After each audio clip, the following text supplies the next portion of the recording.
Australia tour లో fail అవ్వమైన ఆట తీరుతో విమర్శలు ఎదుర్కొన్న కెప్టెన్ రోహిత్ శర్మ, విరాట్ కోహ్లీపైనే ఇప్పుడు అందరి దృష్టి ఉంది. టీ20 నుంచి తప్పుకున్న తర్వాత వీళ్ళిద్దరూ వన్డేల నుంచి రిటైర్మెంట్ తీసుకునే సమయం వచ్చిందని క్రికెట్ ప్రపంచం అంచనా వేస్తుంది. గత వన్డే ప్రపంచ కప్ లో మెరుగైన ప్రదర్శన చేసిన ఫైనల్లో ఓడిపోయిన రోహిత్ శర్మ ఈసారి ట్రోఫీని ఎలాగైనా గెలవాలనే పట్టుదలతో ఉంది. ఇది జరగాలంటే ముఖ్యంగా సీనియర్లు రోహిత్ శర్మ, విరాట్ కోహ్లీ రాణించాల్సి ఉంటుంది. వీళ్ళిద్దరి ఇటీవలి ఫామ్ ను పరిశీలిస్తే Virat Kohli on side ball వెంటాడుతుంది. హిట్ మ్యాన్ షార్ట్ డెలివరీని లాగడానికి ప్రయత్నించి ఆపై అవుట్ అవుతున్నారు. నిజానికి ఈ రెండు పాయింట్లు ఒకప్పుడు వారి బలాలు, కానీ ఇప్పుడు బలహీనతలుగా మారాయి. ఇంగ్లాండ్ జట్లు పేసర్ల దాటికి తట్టుకుని బలహీనతలను అధిగమించి మంచి ఫలితాలు సాధిస్తే ఛాంపియన్స్ లీగ్ ట్రోఫీకి ముందున్న పెద్ద కష్టమేమీ కాదు. ఇంగ్లాండ్ తో వన్డే సిరీస్ లో జస్ప్రీత్ బుమ్రాతో బౌలింగ్ చేయించాలని మొదట చెప్పినప్పటికీ అది కష్టతరంగా మారింది. ఇంగ్లాండ్ తో జరిగిన 2 మ్యాచ్ల టీ20 సిరీస్ లో మొహమ్మద్ షమి పర్వాలేదనిపించాడు. అయితే అతను 10 మ్యాచ్లు ఆడేందుకు సరిపడా ఫిట్ గా ఉన్నాడో లేదో ఇంగ్లాండ్ సిరీస్ లో తెలుస్తుంది. ఇంగ్లాండ్ తో జరిగిన వన్డే మ్యాచ్ చివరి నిమిషంలో వరుణ్ చక్రవర్తిని జట్టులోకి తీసుకున్నారు. జట్లో 4 స్పిన్నర్లు ఉండగా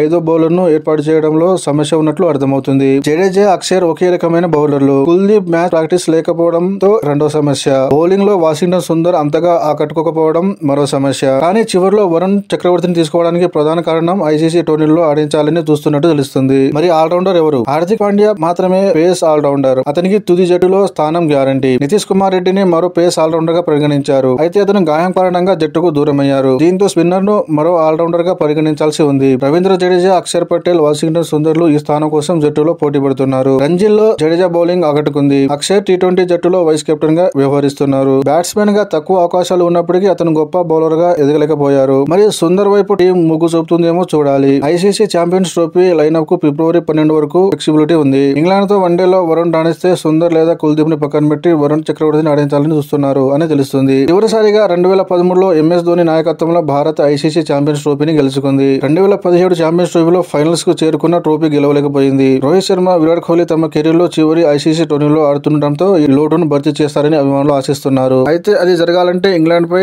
ఫామ్ సాధించాలన్నది సగటు అభిమానుల కోరిక.